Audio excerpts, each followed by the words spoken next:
Tercera parte del audiotexto El fracaso de la nación, región, clase y raza en el Caribe colombiano, 1717 a 1810, del historiador cartagenero Alfonso Múnera Cavadia. El capítulo 3 se titula Cartagena de Indias, progreso y crisis en una exfactoría de esclavos. Apartado primero. Es un epígrafe de El amor en los tiempos del cólera de Gabriel García Márquez. Abro comillas. Los sábados, la pobrería mulata abandonaba en tumulto los ranchos de cartones y latón de las orillas de las ciénagas, con sus animales domésticos y sus trastos de comer y beber, y se tomaban en un asalto de júbilo las playas pedregosas del sector colonial. Algunos, entre los más viejos, llevaban hasta hacía pocos años la marca real de los esclavos, impresa con hierros candentes en el pecho.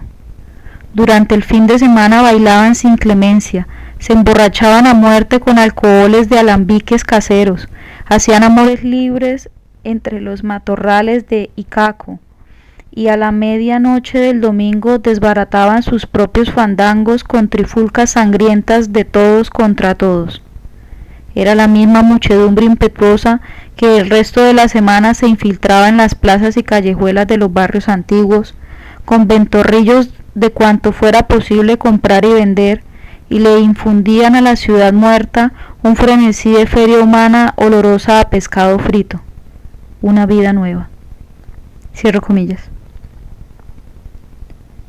En junio de 1618, Carlos Horta, un jesuita italiano, impresionado por el aire cosmopolita de Cartagena, escribió, abro comillas, en cuanto a extranjeros se refiere, ninguna otra ciudad de las Américas, de acuerdo a lo que se conoce, tiene tantos como esta. Es un emporio de todas las naciones. Desde aquí, ellos comercian con Quito, México, Perú, entre otros reinos. Aquí hay plata y oro, pero la mercancía más extensamente explotada es el esclavo negro. Cierro comillas. Al iniciarse el siglo XVII, Cartagena de Indios era ya la plaza fuerte más importante del sistema defensivo del Caribe hispano, uno de los dos puertos autorizados en las posesiones españolas de América para introducir negros esclavos y punto de estacionamiento de la flota de galeones en su comercio con Sur y Centroamérica. La combinación de estas tres características le imprimió a la ciudad un dinamismo y un aire de progreso que no tuvo antes ni después, la convirtió en el centro del poder económico, político y militar del Caribe colombiano y la dotó de una importancia para la corona que no alcanzó, en los límites de la audiencia de la Nueva Granada, ni siquiera Santa Fe, a pesar de su condición de sede del gobierno central. Su privilegiada geografía actuó como el factor esencial de su desarrollo. Situada al sur del Caribe, vía de penetración al interior de vastísimos territorios que conducían a los centros andinos que producían de producción del oro y la plata, con una bahía que era una de las más grandes, plácidas y seguras de toda la América, fue punto clave en el sistema de comunicación e intercambio de España con sus colonias americanas, lo mismo que en su sistema defensivo. El monopolio del comercio exterior y del tráfico de esclavos transformó radicalmente la vida social de Cartagena, dotándola de una identidad peculiar en el concierto neogranadino. El elemento decisivo en esta transformación fue la importación masiva de decenas de miles de negros, la mayoría de ellos residentes de la ciudad, hasta su posterior envío a tierras del Perú, Quito, Panamá y el interior de la Nueva Granada. Las facilidades de su importación y de su posterior adquisición por la élite cartagenera cambiaron la composición de la población. La encomienda indígena perdió importancia con la drástica reducción de los nativos, quienes fueron reemplazados por un número cada vez más grande de negros en el trabajo de las haciendas y las ocupaciones urbanas. A diferencia del resto de las ciudades importantes de la Nueva Granada, incluidas las del Caribe colombiano, Cartagena de Indias adquirió desde el siglo XVII la distinción de ser una ciudad predominantemente negra y mulata. Hay una cita de pie de página en extenso que voy a referir. Cita de pie de página. El trabajo del padre jesuita Alonso de Sandoval, de Instauranda a Etiopun Salute, es el mejor documento hasta ahora encontrado sobre el comercio de esclavos de Cartagena en el siglo XVII. Su descripción de las condiciones de vida de los esclavos de Cartagena es insuperable. Nicolás del Castillo, por otro lado, ha organizado una muy útil información estadística sobre el número aproximado de esclavos que ingresaron a Cartagena durante los diferentes periodos de la trata. Vuelvo al texto. Pero no solo en esto consistió el cambio. La ciudad se llenó de extranjeros, especialmente portugueses y holandeses ligados al negocio de la esclavitud, hasta tal punto que la corona decidió establecer allí el Tribunal de la Inquisición para el Caribe y el norte de Sudamérica, con el objetivo principal de reprimir las actividades de los judíos, protestantes y herejes de distintas nacionalidades atraídos al puerto por las posibilidades de hacer negocios. El estacionamiento de la flota de galeones, que en ocasiones podía durar varios años, convirtió a Cartagena en el único centro habilitado, junto con Portobelo en Panamá, para el comercio de Sudamérica con España.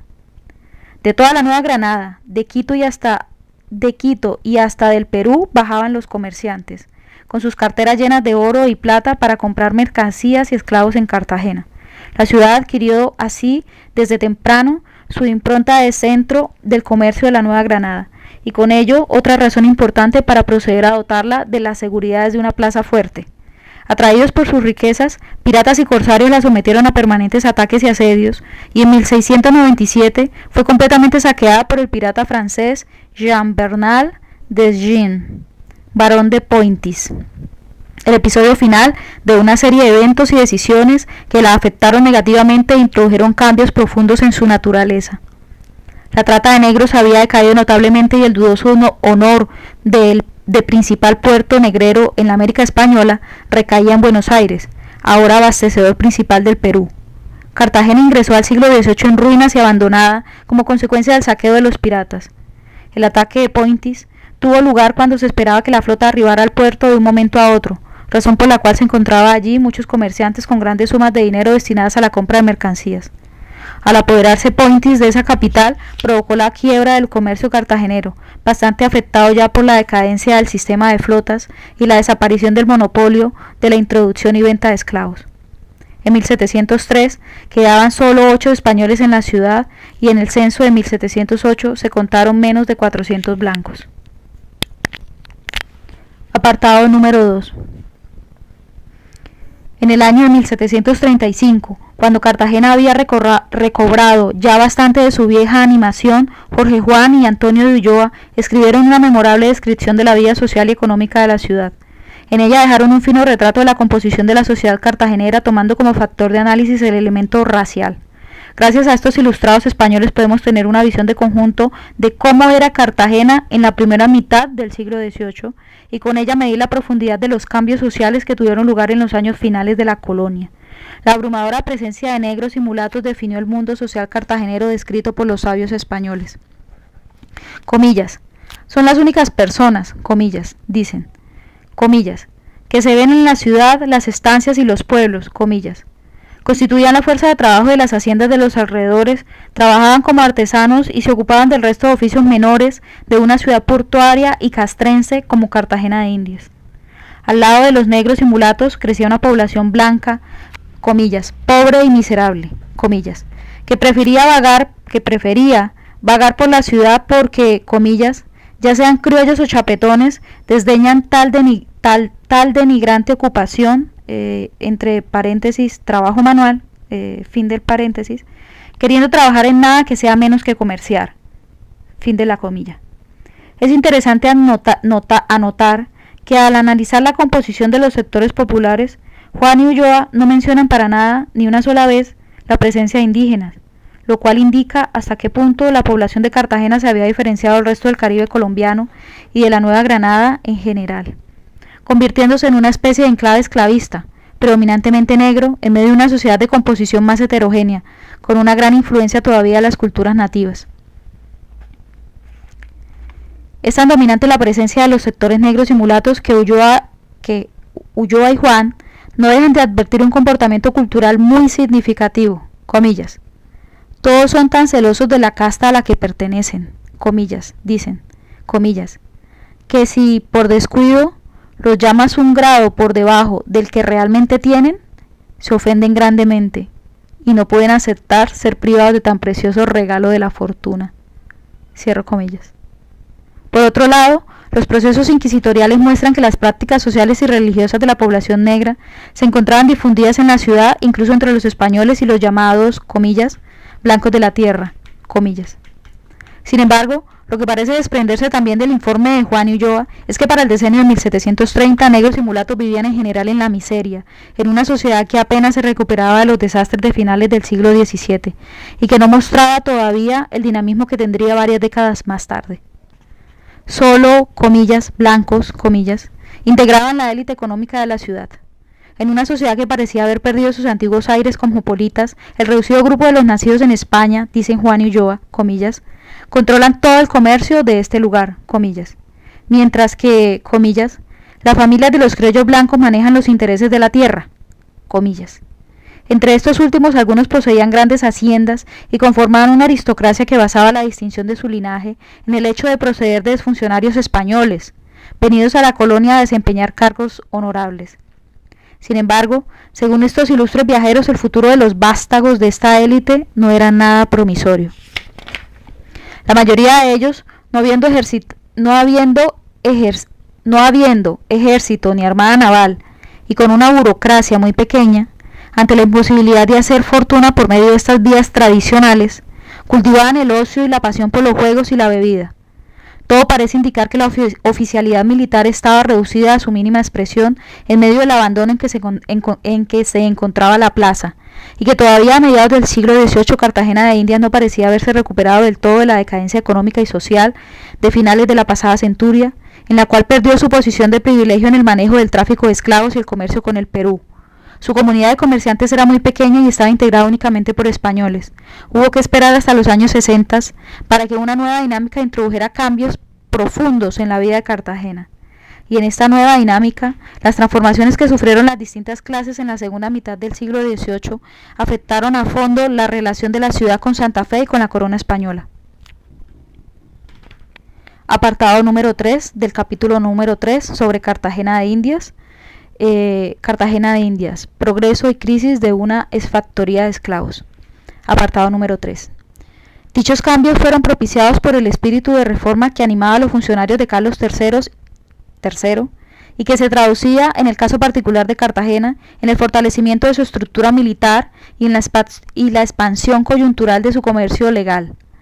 La humillante derrota de España en la Guerra de los 7 Años y la posesión temporal de Cuba por parte de los ingleses terminaron de convencer a la corona de la urgente necesidad de modernizar el sistema de defensa de las Indias españolas para conservar intacto el imperio e introducir mecanismos que garantizaran su fortaleza al mínimo costo para el tesoro real.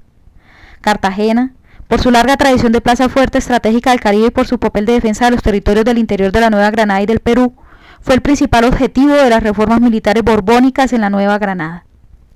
Al igual que todo lo demás, la vida militar de la ciudad había sido duramente lesionada por la decadencia general de los negocios que venía afectando a Cartagena desde finales del siglo XVII y que habían llevado al saqueo por parte de las fuerzas del barón de Pointis en 1697.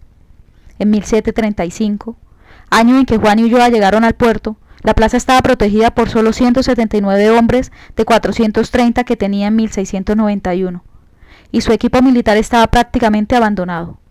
A partir de 1736 empezó un proceso de recuperación que le permitió enfrentar con éxito el ataque de la poderosa flota del almirante inglés Edward Vernon en 1739. Sin embargo, los progresos eran lentos y llenos de altibajos.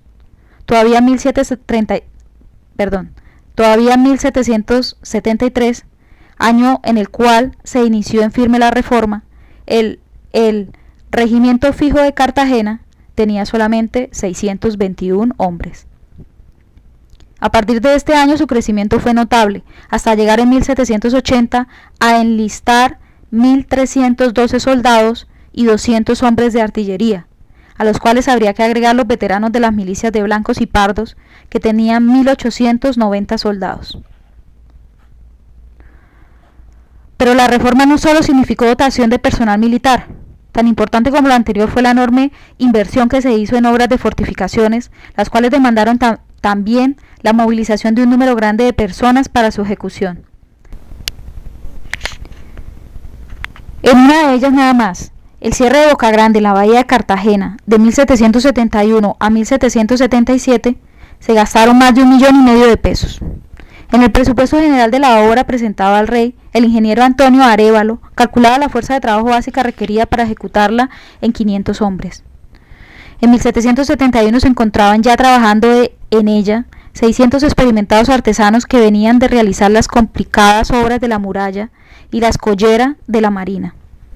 Para la construcción de esta última, tendiente a proteger a la ciudad de los embates del mar en uno de sus puntos más frágiles, se necesitaron no menos de 500,000 pesos. En los 30 años finales de la vida colonial, se trabajó sin descanso en terminar el sistema de baluartes y las cortinas de murallas que hicieron de Cartagena la ciudad mejor fortificada de América, incluido el castillo de San Felipe de Barajas, el más costoso e imponente de los fuertes construidos en las colonias americanas.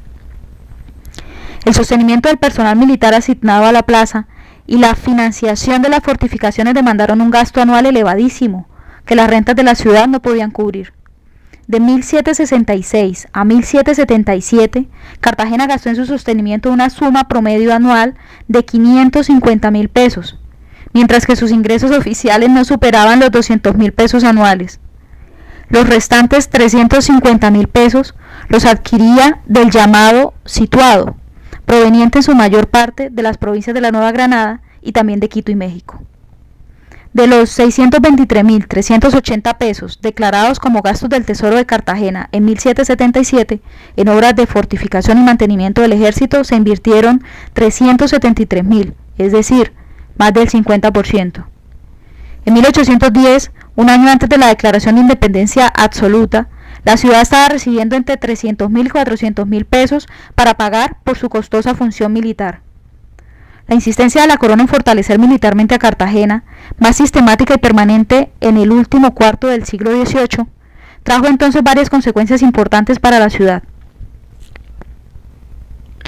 En primer lugar, Cartagena de Indias se consolidó como plaza fuerte de la Nueva Granada para su defensa de las amenazas del exterior y se vio convertida en el centro del poder militar para el sostenimiento de la paz interna.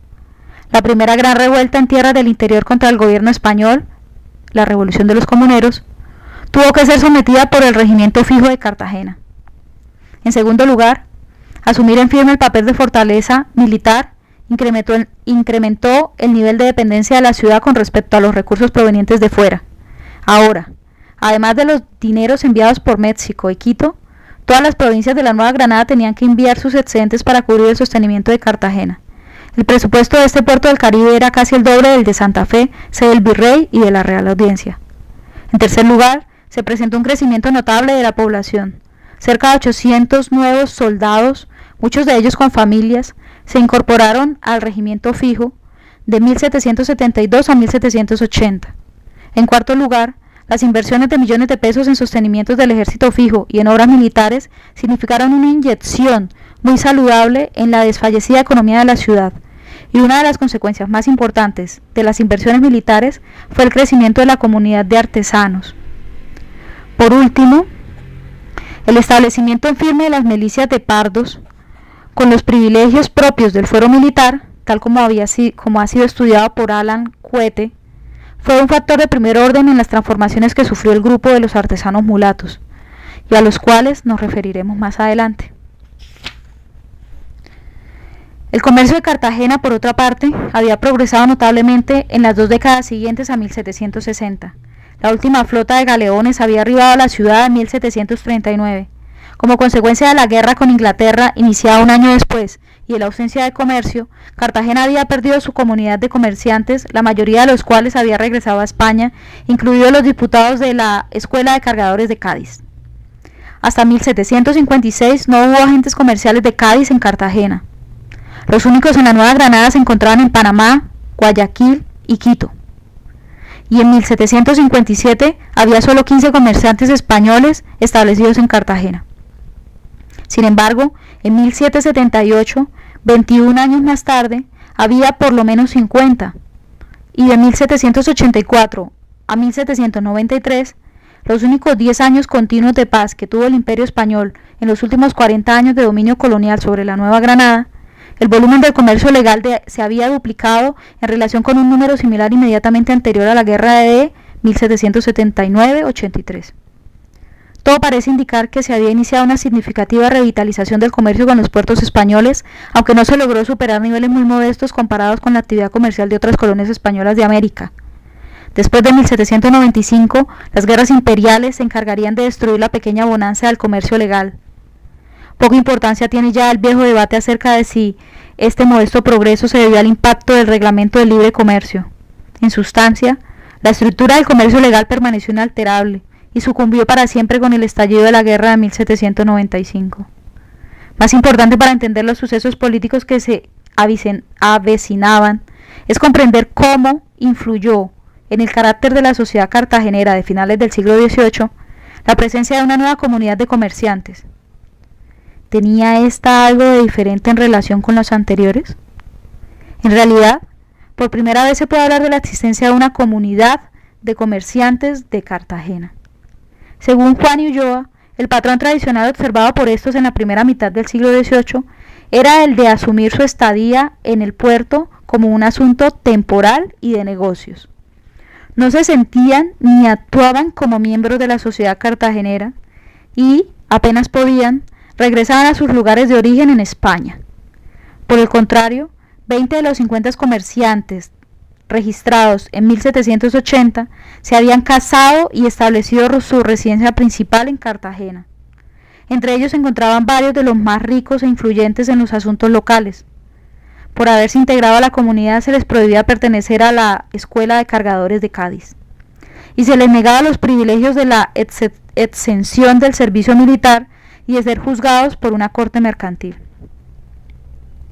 En 1775 promovieron un litigio contra los privilegios de los matriculados en el Consulado de Cádiz, para que se les reconocieran los mismos derechos, y adujeron precisamente el hecho de tener más raíces más profundas en el suelo americano.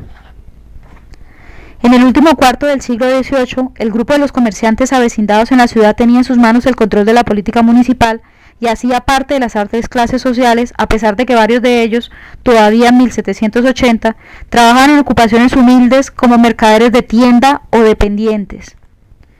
En 1778, 7 comerciantes eran altos oficiales de las milicias, incluidos los comandantes de las milicias de blancos y de pardos, y en 1790, al menos la mitad de los miembros del cabildo, 2 de los alcaldes ordinarios y el síndico procurador eran comerciantes.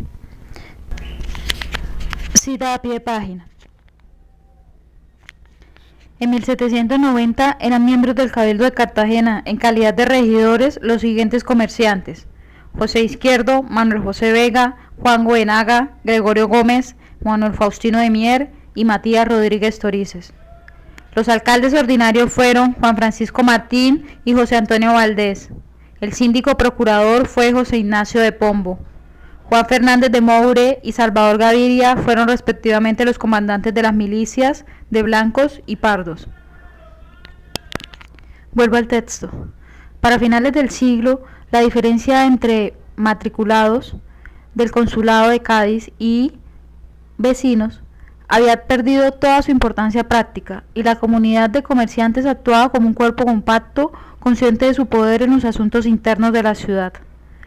Las preeminencias y los honores de la vida social solían recaer en ellos.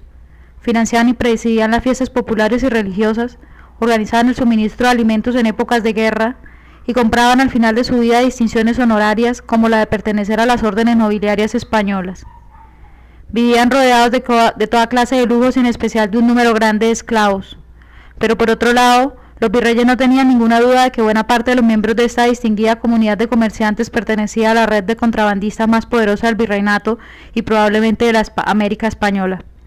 La reforma militar los había beneficiado grandemente. Los gastos que demandaban las obras de fortificación y el sostenimiento de un ejército de tamaño considerable en medio de la crisis cada vez más aguda del imperio solo podían ser cubiertos mediante el préstamo de los comerciantes, que eran pagados cuando llegaba el situado. Dos resultados importantes obtuvieron con este sistema financiero. Por un lado, consolidaron su poder político en cuanto que las autoridades militares dependían de su crédito para cubrir sus necesidades, y por el otro hicieron grandes ganancias, ya que la mayor parte del dinero que prestaban se utilizaba para comprar productos que ellos mismos vendían. Quizás la consecuencia más notable de esta nueva actitud y modo de relacionarse con lo americano de la comunidad de comerciantes españoles de Cartagena no fue, ni mucho menos, conscientemente buscada por ellos, sino un producto paradójico de la dinámica social y de los intereses económicos y políticos creados por su participación en la vida del puerto caribeño. Casi todos los jóvenes intelectuales criollos cartageneros que dirigieron la lucha por la independencia de Cartagena en 1811 y gobernaron la efímera República Independiente de Cartagena hasta 1816 fueron los hijos de estos comerciantes. En la segunda mitad del siglo XVIII, Cartagena de Indios controló el comercio exterior y el aparato militar de la Nueva Granada. En su seno habitaban dos de las élites de mayor poder en el virreinato, los grandes comerciantes y los altos oficiales del cuerpo militar. En este mismo periodo se convirtió también en el lugar de residencia de un poderoso grupo de hacendados, los grandes propietarios de tierra de la región Caribe. A finales del siglo, Manuel Escobar, considerado el más rico de todos, poseía 4 haciendas y 181 esclavos dedicados a la producción de melaza para el monopolio de aguardiente. Una de ellas, la hacienda Toro Hermoso, era la de mayor valor en la provincia. Tenía 85 esclavos y había sido evaluada en 82.375 pesos de plata. Andrés de Madariaga, conde de Pestagua, y Micaela de Lams, viuda del mariscal de campo Melchor de Navarrete, poseyeron algunos de los latifundios ganaderos de mayor extensión en la Nueva Granada. Manuel Canábal, dueño de la hacienda San Pablo, con 101 esclavos, en 1780, era uno de los grandes cultivadores de caña de azúcar de la región.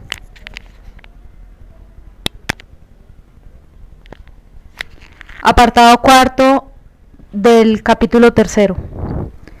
El crecimiento y consolidación de estos sectores sociales coadyuvó a la expansión de la vida urbana que había traído consigo las cuantiosas inversiones en el fortalecimiento de la plaza militar. El comportamiento aristocrático de las élites, con su necesidad psicológica de grandes cantidades de sirvientes y de una vida suntuosa, estimuló el aumento del número de esclavos vinculados al servicio doméstico y de los negros y mulatos libres dedicados a oficios artesanales. Era perfectamente normal para un hacendado comerciante poseer en su casa alta de Cartagena más de 10 esclavos, y casos hubo como el de Paulina Melchora Gómez, viuda de un rico comerciante, quien vivía rodeada de 26 esclavos. Voy a una cita de pie de página.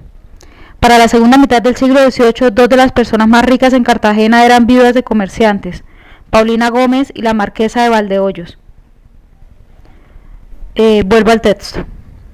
El obispo de Cartagena se pronunció indignado en 1752 contra la costumbre generalizada de las clases altas de mantener en sus residencias decenas de esclavos sin ocupación definida. Según Bartolomé de Narváez, los propietarios los obligaban a salir a las calles a producir un jornal diario, muchas veces en oficios deshonestos. De acuerdo al censo de 1778, Cartagena tenía poco más de 13.000 habitantes, sin incluir aquellos que vivían fuera del sector amurallado. La ciudad había crecido al igual que otros puertos del Caribe, desde la bahía hacia el mar abierto, reproduciendo el clásico modelo de crecimiento urbano de las ciudades hispanoamericanas alrededor de plazas centrales. La ciudad amurallada estaba compuesta por 4 barrios llamados Santa Catalina, San Sebastián, Nuestra Señora de las Mercedes y Santo Toribio, y por un arrabal llamado Getsemaní. Diferente al modelo de segregación urbanística de las ciudades andinas, en las cuales la tendencia era a que la población libre se distribuyera en los barrios según los oficios y la pertenencia a determinadas clases sociales, en Cartagena vivían indistintamente blancos, pardos y negros, comerciantes, artesanos y esclavos en el mismo barrio. Por ejemplo, en el barrio de Santa Catalina, tradicionalmente señalado en la historiografía como el lugar de residencia de las clases altas, especialmente de los grandes comerciantes, residían también muchos negros y mulatos libres. Aunque no es posible encontrar barrios exclusivamente habitados por la élite social blanca y sus sirvientes, o alternativamente por negros y mulatos libres, sí se puede hablar de una cierta tendencia a la conformación de un patrón social urbano que no niega de todas maneras el hecho predominante de la discriminación social y étnica. Un número grande de comerciantes vivía en Santa Catalina, cerca de la bahía, mientras que en la medida en que la ciudad se expandía hacia el norte, la población negra y mulata crecía en dirección opuesta a la bahía. Por ejemplo, Santo Toribio, en la periferia de la ciudad, tenía menos comerciantes y burócratas que Las Mercedes y San Sebastián, pero al mismo tiempo era uno de los barrios con mayor presencia de negros y mulatos. La mayoría de la gente libres que habitaban en Cartagena en 1780 Pertenecía a familias de artesanos y soldados. Hubo no menos de 1000 artesanos distribuidos en múltiples tareas. Los más numerosos fueron los sastres, zapateros y carpinteros. Estaban dispersos y mezclados en todos los barrios y en el arrabal de la ciudad. En su mayor número fueron clasificados como mulatos, con un número significativo de negros libres y esclavos. Solo una minoría muy reducida fue catalogada como blancos. En el barrio de Santa Catalina, 194 de sus 250 artesanos eran mulatos o negros libres. 56 eran, comillas, blancos de la tierra, comillas. Santo Toribio tenía 235 artesanos, de los cuales 208 eran negros o mulatos. Solamente 19 eran, comillas, blancos de la tierra, comillas. En Nuestra Señora de las Mercedes, 66 de sus 78 artesanos eran negros o mulatos y 2 eran blancos. Y en el barrio de San Sebastián, 91 de sus 110 artesanos eran negros o mulatos. 8 eran españoles y 6, comillas, blancos de la tierra, comillas. Es decir, más de un 80% de los artesanos contados como tales en 1778 eran negros y mulatos. La descripción que hace el general de la Independencia, Joaquín Posada Gutiérrez, de la Cartagena de principios del siglo XIX, arroja luces para reconstruir la estructura social de una ciudad en donde la raza, el color de la piel en particular, era un factor determinante en la vida de los individuos, tan determinante en ocasiones como la posesión o no de riquezas y de cierto grado de educación. Con las nostalgias de un viejo aristócrata, bolivariano para más señas, el general Posada recrea la ciudad colonial a partir de las tradicionales fiestas de la Virgen de la Candelaria, en especial de sus bailes y de las formas sociales que adopta su ceremonial religioso. Comillas. Una gran sala de baile se llenaba todas las noches, alternativamente sin invitación nominal. Era sabido y conocido lo siguiente: baile primero, de señoras, esto es de blancas puras, llamadas blancas de Castilla. Baile segundo, de pardas, en las que se comprendían las mezclas acaneladas de las razas primitivas. Baile tercero, de negras libres. Pero se entiende que eran los hombres y las mujeres de las respectivas clases, que ocupaban cierta posición social relativa y que podían vestirse bien los que concurrían al baile. Los blancos, que monopolizaban el título de caballeros, como las blancas el de las señoras, tenían por la costumbre el privilegio de bailar en los 3 bailes. Los pardos, en el de su clase y en el de las negras. Los negros, solo en el de estas. Es sintomático que en las postrimerías del orden colonial, negros libres y mulatos bailaban en el mismo salón de baile de los blancos de Castilla. El espacio público de las fiestas de los blancos de Castilla no estaba vedado a las clases inmediatamente inferiores. Siempre que se pudiera vestir bien e hicieran gala de la, comillas, educación requerida, comillas, para comportarse en tales ambientes, negros y mulatos en el carnavalesco mundo de Cartagena eran incorporados hasta cierto punto en la práctica colectiva de la danza. Por supuesto que vestirse bien y tener las maneras adecuadas de comportamiento significaba, como lo recuerda el general Posada, o comillas, ocupar cierta posición social relativa, comillas, porque se apresura a aclarar nuestro viejo caudillo de las gestas republicanas, comillas. Para la gente pobre, libres y esclavos, pardos, negros, labradores, carboneros, carreteros, pescadores y etcétera, no había salón de baile, ni ellos habrían podido soportar la cortesanía y circunspección que más o menos rígidas se guardaban en las reuniones de personas de alguna educación, de todos los colores y razas. Ellos, prefiriendo la libertad natural de su clase, bailaban a cielo descubierto al son del atronador tambor africano, que se toca, esto es, que se golpea con las manos sobre el parche, y hombres y mujeres en gran rueda, pareados, pero sueltos sin darse las manos, dando vueltas alrededor de los tamborileros.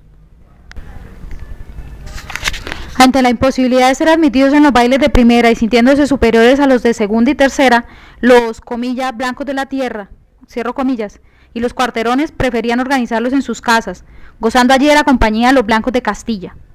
A estas últimas clasificaciones pertenecían los mercaderes de tienda, médicos, boticarios, pintores y plateros.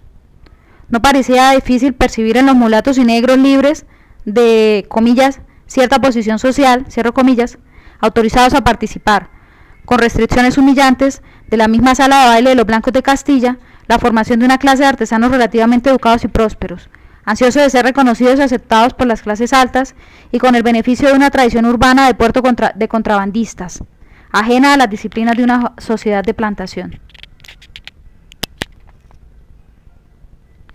Apartado quinto del capítulo tercero. Un hecho no registrado por la historiografía colombiana y en mi opinión de la mayor importancia en el desenlace de los acontecimientos revolucionarios de 1809 en adelante es la formación de esa especie de clases de artesanos mulatos en la Cartagena de finales del siglo XVIII. Su prosperidad fue un producto en gran parte de los cambios que se dieron en la economía y en la población de la ciudad descritos más arriba. La descripción que Juan y Ulloa hacen de la sociedad cartagenera en 1735 muestra que desde esa fecha y seguramente desde el siglo XVII, los negros y mulatos monopolizaron los oficios artesanales. Lo hicieron como miembros de las clases más bajas y por la sola razón de que los llamados, comillas, blancos de la tierra, cierro comillas, y los españoles consideraron como una afrenta a su honor desempeñarse en dichos oficios. Pero no hay en este informe mención alguna de la existencia de una clase de mulatos respetables y relativamente prósperos. Y cuando describe a los artesanos, los muestra viviendo en la mayor pobreza. El aumento considerable de la población blanca, el fortalecimiento de las élites sociales y la fluidez relativamente grande de grandes volúmenes de capital destinados a la inversión en obras públicas crearon las condiciones para el surgimiento de un tipo de artesano que demandaba mayores ingresos por el profesionalismo de su trabajo y que suplía las necesidades de la élite social cartagenera, integrada por comerciantes, hacendados, militares, burócratas y jerarcas de la iglesia. Estos artesanos también fueron contratados para realizar labores muy complejas en las construcciones militares y en los astilleros, especialmente en la fabricación y arreglo de barcos. El conjunto arquitectónico colonial de Cartagena, con sus grandes casas y sobrias iglesias, considerado hoy patrimonio histórico de la humanidad, fue, hasta donde sabemos, obra de artesanos mulatos.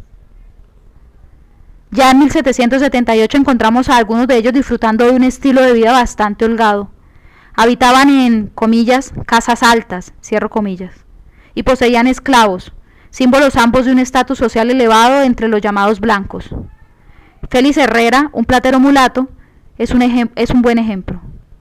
Vivía con su esposa y sus 2 hijos en una de las casas altas del barrio de San Sebastián y era dueño de 5 esclavos. En el último cuarto del siglo XVIII, la milicia de Pardo fue otro instrumento clave para este grupo social en la formación de un espíritu de cuerpo, de un cierto prestigio y de una cierta respetabilidad. Unirse a la milicia fue una de las formas más buscadas para mejorar el estatus social del artesano mulato. Casi todos los artesanos que estaban en edad de ingresar pertenecían a la milicia de Pardo de la ciudad y algunos entre ellos alcanzaron altos rangos. Pablo Rodríguez, por ejemplo, siendo sastre, era capitán de dicha milicia. Más revelador es el hecho de que, desde una fecha tan temprana como 1750, se encuentren casos de artesanos que presionaban para acabar con los privilegios sobre la educación superior de las personas blancas. Un sentimiento de igualdad con los blancos pareció haber surgido entre los mulatos, junto con su nueva condición social que les permitía aspirar a recibir una educación más completa. Cristóbal Polo presentó a la corona un memorial, comillas, pidiendo que no se le tenga en cuenta su condición de mulato para la práctica del derecho, la cual se le había prohibido. Cierro comillas. El asunto merece destacado por lo que revela de la vida social del Caribe colombiano en la segunda mitad del siglo XVIII, y en particular, de la formación de una conciencia entre los mulatos en conflicto con los privilegios de la élite local. En 1749, Cristóbal Polo, quien seguramente era de piel lo suficientemente clara como para pasar por blanco, decidió establecerse en Cartagena como abogado, después de haber recibido el título de doctor en Derecho Canónico del Colegio de Santo Tomás y de la Real Audiencia de Santa Fe. Al descubrirse su origen mulato, un grupo de sus colegas cartageneros solicitaron que se le prohibiera ejercer el oficio, cosa que procedió a hacer el cabildo de la ciudad. En 1750, Polo acudió al rey mediante petición en la cual señala que es hijo legítimo de padre mulato y madre cuarterona. Su padre, Martín Polo, era capitán de milicias de la próspera villa de Tenerife, en la provincia de Santa Marta, y a pesar de su condición de mulato debió de ser una persona con una posición económica importante en su localidad, ya que costeó con sus dineros la expedición de la milicia de indios flecheros que partió hacia Cartagena en el año de 1741 a colaborar en su defensa contra el sitio del almirante Vernon, y además costeó los estudios de su hijo en Santa Fe de Bogotá. Todavía en 1756, Cristóbal Polo Estaba luchando porque se le reconociera en Cartagena su condición de abogado, a pesar de que el concepto del fiscal y el Consejo de Indias de Madrid era favorable a su causa. El fiscal lo apoyó con el argumento de que era hijo legítimo, y más importante aún, porque Cartagena era una ciudad en la que la presencia de mulatos era normal. Infortunadamente, los documentos no revelan si Polo ejerció como abogado en Cartagena o si tuvo que mudarse a otra ciudad. Es posible, sin embargo, que muriera o dejara Cartagena sin haber obtenido la aprobación de la élite blanca para ejercer como abogado. En 1810, Pedro Romero, artesano pardo y líder popular del movimiento de independencia de Cartagena, le pidió a la corona, comillas, que se le permitiera a su hijo estudiar filosofía, teología y otros temas, a pesar de su condición de mulato. Cierro comillas. Y al siguiente año dirigió las fuerzas populares que obligaron a la Junta Suprema de Cartagena a una separación radical de España. Apartado sexto del capítulo tercero. La inversión de capital proveniente de fuera en calidad de situado, el modesto y transitorio reanimamiento del comercio legal, la mayor solidez de las élites sociales y el significativo fenómeno de una especie de clase media mulata con su aspiración al reconocimiento, importantes como fueron en muchos aspectos, no deben hacernos pasar por alto el examen de otras circunstancias que, si bien producen la impresión de una imagen de caos social, irreductible al intento de mostrar una sociedad con una racionalidad y coherencias internas, por otro lado nos permiten formarnos una idea más exacta de hasta qué punto era frágil el equilibrio social y político en la ciudad a finales del siglo XVIII. En Cartagena de Indias, a pesar de su importancia militar y comercial y de su reducido grupo de nobles españoles e ilustrados criollos, el ritmo de la vida diaria tenía mucho de carnavalesco, de paródico, en cuanto daba la impresión de ser una cotidiana subversión del orden formalmente establecido. En 1790 el gobernador Joaquín Pimienta, recién llegado a la ciudad, se horrorizó por el grado de suciedad que observó en sus calles, incluso las principales, de las cuales dice que eran nidos de pestilencia. Alarmado por la gravedad de una posible peste y por la indignidad de vivir en sitio de tales características, solicitó al rey que se le autorizara para imponerles a los vecinos propietarios el arreglo y el empadronamiento de las calles, debido a que el gobierno no tenía un solo centavo para invertir en la higiene pública. Unida a esta sensación de pestilencia física, desde mediados del siglo XVI hay una queja sistemática de obispos e inquisidores contra lo que ellos denominan el ambiente de relajación moral de Cartagena de Indias. Todavía en 1769, en medio de los áreas de renovación de la ciudad, el obispo Diego Peredo escribió un extenso informe a la corona en el cual se refiere a las prácticas ilegales e inmorales de los curas, condenando las pantagruélicas comidas que tienen lugar en algunos conventos, la costumbre de muchos sacerdotes de convivir con mujeres de sus parroquias y sus hábitos de contrabandistas. Sobre los moradores de la ciudad no dejó de expresar su desconsuelo. Debido a la pobreza, dice, muchos hombres y mujeres viven en el mismo cuarto, durmiendo juntos y participando en incestos, concubinatos y otros, comillas, pecados infames, comillas. Trabajan poco o nada y se abandonan a los vicios, las bebidas, las peleas y los homicidios. Por último, informa que ha ordenado apresar y enviar a sus pueblos a un número grande de hombres que se han refugiado en la ciudad después de haber abandonado a sus mujeres e hijos en sus poblados de origen. La música y el baile de claras connotaciones africanas reinaban en las calles de Cartagena. Contra los bundes populares se pronunció la mayoría de los jerarcas de la iglesia. Intentaron por todos los medios prohibirlos, pero al parecer no lo consiguieron. En 1781 el nuevo obispo, recién llegado de Quito, Joseph Díaz de la Madrid, envió una carta al Consejo de Indias explicando las razones por las cuales consideraba el bunde una práctica gravísima contra la moral de las personas. En ella hizo una descripción insuperable por la densidad de los prejuicios de este baile y de su popularidad, reveladora en todo caso del casi nulo control ideológico que habían logrado sobre el espacio urbano las élites españolas y criollas. Dice así: igual remedio se necesita con los más estrechos encargos a las justicias reales para que celen y eviten en las vísperas de fiestas los bailes que vulgarmente llaman bundes, a lo menos desde las 9 de la noche en adelante, para que se consiga que las gentes que asisten a ellos no dejen de oír misa en el día siguiente, como frecuentemente acontece, no solo en los sitios y lugares, sino también en las villas y ciudades, sin exceptuar esta, que es la capital de la provincia. Los que concurren son indios, mestizos, mulatos, negros y zambos, y otras gentes de la inferior clase. Todos se congregan de montón, sin orden, ni separación de sexos, mezclados los hombres con las mujeres. Unos tocan, otros bailan, y todos cantan versos lascivos, haciendo indecentes movimientos con sus cuerpos. En los intermedios no cesan de tomar aguardiente y otras bebidas fuertes, que llaman guarapo y chicha, y duran estas funciones hasta cerca del amanecer. Ya se dejan considerar las proporciones que traen para el pecado la oscuridad de la noche, la continuación de las bebidas, lo licencioso del paraje, la mixturación de los sexos y la agitación de los cuerpos, de todo lo cual han de resultar las fatalísimas consecuencias que pueden inferirse.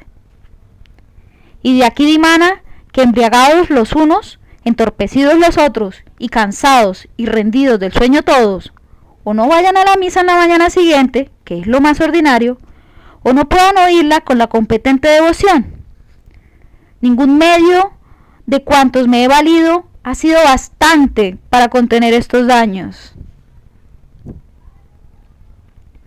La prostitución era otra de las preocupaciones de gobernadores y obispos.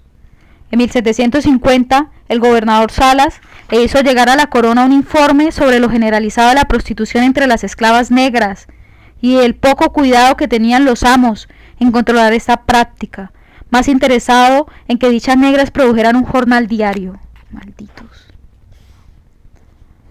Un siglo antes, la reina, como consecuencia de las numerosas quejas procedentes de Cartagena, había ordenado mediante 2 cédulas que las negras esclavas saliesen vestidas decentemente a las calles, lo que al parecer no sucedía, y que se pusiera fin a la costumbre de los propietarios de esclavos de enviarlas de noche a que se ganaran el jornal. Los relatos que tenemos de Cartagena desde su fundación indican que en la ciudad nunca fue diferente, excepto en aquellos cortos periodos en que se sumía en el mayor abandono. Un ambiente de carnaval, de muchos extranjeros negociantes y aventureros, de muchas cantinas y bailes, de negras y mulatas obligadas a salir de noche a ganarse el jornal exigido por sus amos, de curas libidinosos y contrabandistas, y por supuesto de autoridades y patricios untados hasta el tuétano de ilegalidad y corrupción. Le dio el tono a la vida cotidiana de este puerto del Caribe, donde la Inquisición se complacía en perseguir judíos conversos y negros dedicados a la brujería. Por otro lado, las élites y las clases medias vivían en un equilibrio precario, bajo la amenaza constante de ser invadida, saqueada y destruida la ciudad. La amenaza era real y provenía de diferentes direcciones. En primer lugar, estaba aquella que más preocupaba a la corona y a sus funcionarios, la de que la plaza militar fuese ocupada por una potencia extranjera enemiga, por ejemplo los ingleses, quienes ya lo habían intentado en Firme en 1741. En segundo lugar, el temor a que los indios guajiros o los cunas del Darién se asociaran con ingleses, franceses u holandeses para asolar las costas. Y por último, el miedo más constante, presente desde finales del siglo XVI, el que se sentía ante la sola posibilidad de una rebelión de esclavos. A principios del siglo XVII, un grupo de cimarrones levantados en guerra había estado a punto de tomarse la ciudad y había sembrado el más profundo terror entre españoles y criollos. En 1794, en medio de los acontecimientos de la Revolución haitiana, las autoridades descubrieron una nueva conspiración de esclavos y negros franceses libres recién llegados a Cartagena para tomarse y saquear la ciudad. Según el gobernador de Maracaibo, había un acuerdo entre los negros de este puerto venezolano, los de Cartagena y los indios de la Guajira para levantarse en armas contra el imperio español. En el centro de la vida social de Cartagena, por otra parte, y en una fascinante paradoja de su condición de plaza fuerte donde se invertían ingentes cantidades de dinero para asegurar su inexpugnabilidad, estaba el contrabando, tanto más intenso que cualquiera de los otros lugares del Caribe. En 1792 los comerciantes del puerto enviaron una carta al virrey Espeleta, quejándose de la creciente actividad de los contrabandistas, y en su respuesta Espeleta los acusó de ser los verdaderos organizadores y dirigentes del extenso contrabando no solo de Cartagena, sino del que tenía lugar en la mayor parte del Caribe colombiano. En 1804, el ilustrado José Ignacio de Pombo escribió al rey un lúcido análisis del comercio ilegal en la provincia de Cartagena de Indias. El epígrafe introductorio de este informe es una máxima en latín y en español que dice, comillas, la murmuración se pasa y el metal se queda en casa, cierro comillas. Con una nota de pie de página del mismo Pombo que agrega, comillas, esta máxima inmoral es por desgracia demasiado común en la práctica a causa de la impunidad que experimentan los que la profesan y de la consideración que se tiene a la riqueza. Así es que seguros de esta y de aquella, tienen la audacia de preconizarla, burlándose de la virtud y despreciando los talentos. Cierro comillas. Más adelante, al referirse a las consecuencias que le podía ocasionar denunciar la inmoralidad reinante en Cartagena, dice, comillas, a 2000 leguas de distancia del soberano, en unos países tan corrompidos y en que se respetan tan poco las leyes y los derechos de los ciudadanos, ¿cómo se puede esperar que haya candor y patriotismo bastantes para expresar las causas y proponer los medios más propios para cortar de raíz su desorden, en que son interesados tantos particulares y los que debían impedirlo? ¿El odio de los primeros, la arbitrariedad y las tropelías de los últimos, no serán el fruto de su celo? Cierro comillas. Como decíamos antes, gobernadores, obispos y hasta viudas del más distinguido linaje participaban en el lucrativo negocio del contrabando. Nada menos que Andrés Tomás de la Torre, nombrado por la corona primer prior del Consulado de Comercio, organismo destinado a proteger y estimular el comercio legal con España, fue sorprendido vendiendo mercancías extranjeras introducidas ilegalmente. Este episodio merece destacarse porque revela mejor que ningún otro el sentido paradójico de la vida en el Caribe colombiano y, por supuesto, el absurdo de seguir considerando a los comerciantes de Cartagena simples comisionistas de los de Cádiz. De la Torre era precisamente uno de los comisionistas más importantes, hasta el punto de que el rey le concedió el honor de nombrarlo primer prior del Consulado de Comercio, en el año de 1795. Sin embargo, no tenía ningún escrúpulo en negociar con los enemigos extranjeros en contra de los intereses de la corona y de las casas de comercio de Cádiz, investido de su condición de jefe máximo del gremio de los grandes comerciantes. De la Torre no tuvo tampoco ningún inconveniente en declararse culpable y en confesar cínicamente que en Cartagena todo el mundo participaba del contrabando. Con razón el gobernador de Cartagena le advirtió al virrey sobre las presiones e intrigas para desfigurar la verdad de este caso, que él consideraba más claro que la luz del sol, y le informó que solo contaba en Cartagena con la ayuda de su asesor. El mismo cuerpo del comercio que hacía apenas unos meses se quejaba de los males del contrabando, cerró filas al lado de su prior. De la Torre fue declarado inocente. Continuó siendo una de las personalidades más influyentes de Cartagena y sería uno de los líderes de la lucha por crear la Junta Suprema de Gobierno de la ciudad en 1810. Nada podían los virreyes, ni el Tribunal de Cuentas de Santa Fe, ni el decidido interés y continua protesta de los comerciantes y hacendados santafereños contra el auge del contrabando. Ni siquiera la liderísima renta de 100.000 pesos anuales que constituían los guardacostas producían resultados positivos, pues ya vimos al desesperado virrey Mendinueta invocar el castigo de Dios como último recurso ante el evidente fracaso de su autoridad sobre los hombres de estas tierras. Esclavos, harinas, telas y ropas, todo lo que necesitaba, en creciente medida, provenía del comercio ilegal. No en balde Pedro Ledesma y Francisco de Barte afirmaron que, comillas, todo lo corrompe la codicia, maña y diligencia en los puertos de las Indias, particularmente en Buenos Aires y Cartagena, comillas. Apartado séptimo del capítulo 3. El fracaso de la nación. Apartado séptimo. Un cambio de la mayor importancia tuvo lugar casi imperceptiblemente en medio del desorden imperante en los años finales de la colonia. A pesar que desde fuera se le seguía mirando como el centro de operación de un grupo poderoso de comerciantes españoles, la verdad era que la ciudad se había americanizado hasta límites sorprendentes y no solo su población se había vuelto abrumadoramente americana, sino que las estructuras de poder estaban ahora controladas en buena parte por los americanos. Empecemos por el ejército.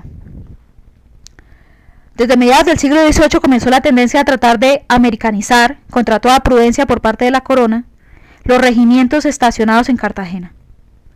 Cada vez más se acudía al expediente fácil de llenar las plazas vacías con oficiales y soldados de la tierra. Según el historiador Juan Marchena, de 1800 a 1810 el 80% de los oficiales de rango intermedio eran cartageneros, como casi todos los cadetes y subtenientes. Los españoles seguían conservando casi todos los cargos de la alta oficialidad, aunque, como señala el mismo Marchena, la mayoría de ellos, comillas, habían vivido en Cartagena por muchos años y desarrollado innumerables intereses familiares y personales, comillas. Al estallido de la revolución, el oficial de mayor rango en el ejército de la Nueva Granada, mariscal de campo Antonio Narváez de la Torre, era criollo. Dentro del poderoso grupo de comerciantes había sucedido algo parecido.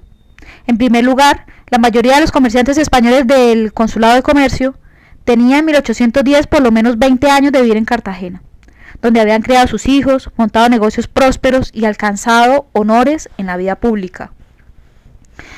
Por supuesto, no tenían ya ningún sentido seguir definiéndolos como simples comisionistas temporales del comercio de Cádiz. En segundo lugar, a principios del siglo XIX, algunos de los comerciantes más importantes eran criollos con influencia decisiva en la orientación del Consulado de Comercio. Entre ellos, José Ignacio de Pombo y Juan de Dios Amador. Fueron dos de las personalidades más influyentes en los asuntos económicos y políticos de finales de la colonia e inicios de la República. En tercer lugar, una nueva generación de intelectuales, hijos casi todos de los comerciantes españoles, monopolizaban el conocimiento moderno en un puerto como Cartagena, que a pesar de su importancia no había tenido nunca universidad ni nada que se le pareciera. La mayoría de ellos abogados, se había educado en las universidades de Santa Fe de Bogotá entre 1780 y 1805. En medio de los debates sobre la validez de las ciencias útiles y las nuevas reflexiones críticas sobre el estado social y económico de la colonia.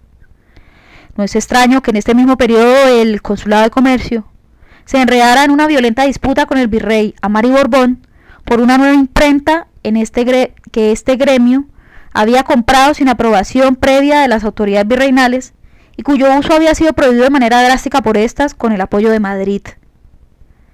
En 1809, año en que tomó cuerpo la crisis política en Cartagena, una buena parte de los miembros del cabildo pertenecía a esta nueva generación de criollos. La formación de este grupo de criollos ilustrados es ciertamente un fenómeno de la mayor importancia por su novedad y por el impacto que tuvo sobre la vida política de una ciudad que nunca se había distinguido por su actividad intelectual. La ausencia de instituciones educativas, de periódicos y de publicaciones de cualquier especie, y en general de actividades de orden cultural, la muestran, por el contrario, como un puerto de vida intensa y desordenada e indiferente al cultivo de las letras, las ciencias y las artes. Una cultura popular negra y mulata, llena de vitalidad, y un débil cultivo de la inteligencia en las élites blancas caracterizó la vida cultural en esta famosa factoría de esclavos durante la mayor parte del siglo XVIII.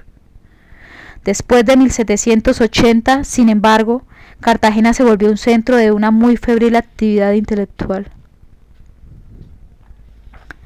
Los jóvenes de la nueva generación, procedentes de los colegios de leyes y teología de Santa Fe de Bogotá, recibían los periódicos ingleses, españoles y norteamericanos, leían a Adam Smith y escribían dramas y ensayos científicos.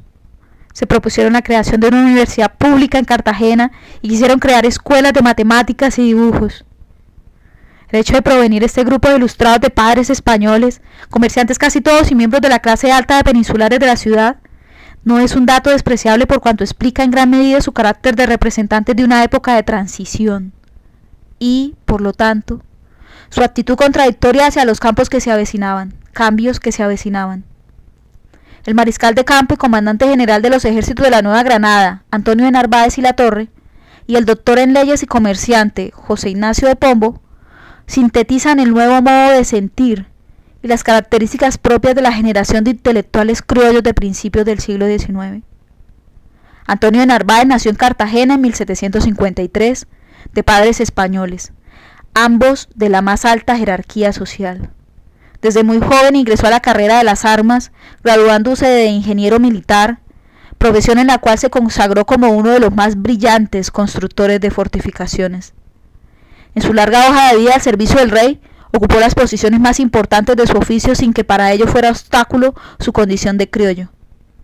En 1777 fue nombrado gobernador de la provincia de Santa Marta y en 1781 se le honró con un cargo más importante todavía al designársele gobernador de la provincia de Panamá. Como militar, fue uno de los pocos criollos en obtener el rango de mariscal de campo y el único con que contaba el virreinato en 1809. En 1810 era quizás el hombre más poderoso de la Nueva Granada en su condición de comandante general de los ejércitos y diputado electo a las Cortes de Cádiz. Antonio de Narváez. José Ignacio de Pombo fue, según el barón de Humboldt, el único comerciante importante de la Nueva Granada. Hijo de Esteban de Pombo, aristócrata español que llegó a desempeñar el cargo de teniente del rey en la provincia de Popayán, y de Tomasa de Ante y Valencia, hermana del conde de Casa Valencia, contador general del Imperio de Madrid. Payanés de nacimiento, estudió filosofía y derecho en el Colegio del Rosario de Santa Fe de Bogotá para luego establecerse en Cartagena a la edad de 23 años. En esta última ciudad fundó la casa de comercio más poderosa de su época. Montó la primera compañía de seguros del virreinato y se casó con María Josefa Amador, la hija de uno de los más ricos comerciantes españoles establecidos en el puerto. En los casi 30 años de su residencia en Cartagena, Pombo ocupó todos los cargos importantes reservados a los miembros de su profesión y de las élites de la ciudad. Prior del Consulado de Comercio en 2 ocasiones, alcalde, alférez real y síndico procurador. Antonio Narváez y José Ignacio de Pombo tenían 56 y 48 años respectivamente en 1809. Sus vidas, de las cuales hemos hecho una presentación bastante sucinta, parecían desmentir la conocida acusación que se le hace a los Borbones de haber discriminado a los criollos de la Nueva Granada. Bastaría con mucho menos de lo alcanzado por estos 2 patricios para que un español medio se hubiese sentido feliz en las posesiones coloniales de Hispanoamérica. Sin embargo, Narváez y Pombo iniciaron en el Caribe colombiano la crítica contra el régimen colonial. En sus escritos demostraron ambos tener un conocimiento muy completo de la economía de la época y un profundo descontento por el estado de postración del virreinato, pero en especial de las provincias del Caribe. Ambos reflejaron en sus vidas y en sus escritos las contradicciones propias de los hombres de su tiempo, de su lugar y de su posición social. En sus ensayos, por primera vez en nuestro siglo XVIII, se plantea la necesidad de modernizar la producción agrícola, de liberalizar el comercio y de provocar un desarrollo de las fuerzas productivas mediante la incorporación de los avances científicos y tecnológicos. Pombo llegó incluso a proponer la creación de una sociedad de pequeños productores libres que reemplazara la esclavitud como el mejor método de impulsar la producción del campo. Ambos eran ardientes defensores del libre cambio en materia de comercio, hasta el punto de que Narváez había estructurado una propuesta librecambista para la colonia en 1778. Pero no todo era modernidad y sentido del progreso en estos 2 ilustrados criollos. Junto a la anterior, coexistía una psicología que seguía siendo profundamente aristocrática, anclada en el pasado y con raíces muy hondas en las tradiciones nobiliarias de España. No en balde, Antonio de Narváez era nieto del conde de Santa Cruz y José Ignacio de Pombo, sobrino del conde de Casa Valencia. A pesar de que Pombo citó con suficiencia, para apoyar sus argumentos, a Adam Smith y a los reformadores españoles Campillo, Campomanes y Jovellanos, y a pesar de que fue el primero entre los intelectuales neogranadinos en exponer sistemáticamente un plan de reformas liberales con el propósito de desmontar el edificio colonial, imploró al mismo tiempo de la corona que se le concediera un título de Castilla, preferiblemente el de conde de Pombo, lo que al parecer se le terminó negando. La última carta que escribió Narváez en su vida se la envió al virrey Benito Pérez, el cual se encontraba exiliado en Panamá. En ella, este hombre todopoderoso, a punto de cumplir los 60 años, cuya intervención había sido decisiva para el triunfo de los criollos, quiso convencer al virrey de que su participación en la rebelión de Cartagena había sido en beneficio de los españoles y de que su amor por España y el rey seguía inalterable. Esto a pesar de que la revolución se encontraba en su mejor momento. Cosa parecida sucedía con su americanismo. De su sinceridad no se puede dudar, solo que fue profundamente elitista y centrada en lo local. Al final de sus vidas, su oposición a la política económica colonial de España y su deseo de contribuir al progreso de la colonia lo llevaron a arriesgarlo todo. Sin la participación decisiva de ambas, Cartagena de Indias hubiera quizás tomado el camino de las otras provincias del litoral y se hubiese convertido en defensora de la causa del rey. Sus sueños de modernización se centraban en las provincias del Caribe colombiano, sobre las cuales escribieron páginas extraordinarias, describiendo en sus más mínimos detalles su geografía, sus producciones y sus infinitas posibilidades de desarrollo. Pombo y Narváez lo sacrificaron todo por el progreso del Caribe colombiano, pero al mismo tiempo sentían el más grande desprecio, mezclado con mucho miedo, por la masa de negros libres y esclavos que constituía una de las columnas de su población. Para Pombo, el negro era un ser inferior, capaz de actos de violencia terribles. El recuerdo de Haití lo aterraba. Y esta era una de las razones por las cuales pedía con tanta vehemencia la supresión de la esclavitud y la pronta ejecución de una política de migraciones que garantizara el, comillas, influjo civilizador, comillas, de los europeos del norte. Un siglo antes de Sarmiento y Alberdi, los ilustrados neogranadinos encabezados por Pombo y Caldas habían expuesto con meridiana claridad el conflicto entre, comillas, civilización y barbarie, también en comillas. Para Narváez el negro era simplemente carne que se podía intercambiar por ganado. En 1809 los criollos ilustrados de Cartagena de Indias intentaron finalmente, sin dejar de pertenecer a la, comillas, madre patria, tomar el control de los destinos de su ciudad y provincia, con el concurso unánime de todos los demás sectores sociales, incluido el de los grandes comerciantes españoles. Tan drástica decisión se adoptó en un momento en que Cartagena se encontraba en una especie de callejón sin salida. El comercio legal había prácticamente desaparecido, sepultado por los 10 años casi continuos de guerra imperiales en los que se había embarcado España. Las haciendas azucareras, en vez de reflejar la tendencia general de expansión productiva de las islas del Caribe, se había contraído, víctimas de una política fiscal desastrosa. El inevitable contrabando se había convertido en la más fructífera y generalizada de las actividades económicas de la costa caribe y la ciudad se había llenado de vagos. El ambiente de productividad económica y de disciplina social buscado por los criollos para la realización de su ideal de progreso encontraba toda clase de obstáculos para su existencia en la ciudad.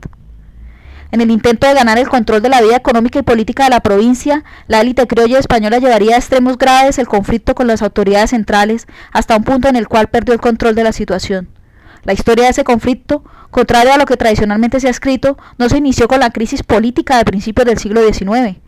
Sus raíces, tanto económicas como políticas, se hunden en el espacio dilatado del siglo XVIII borbónico. Fin del capítulo 3 del texto El fracaso de la nación, región, clase y raza del Caribe colombiano, de entre 1717 y 1810, escrito por el historiador colombiano y cartagenero Alfonso Múnera Cavadía. Yo soy Viviana Delgado. Gracias.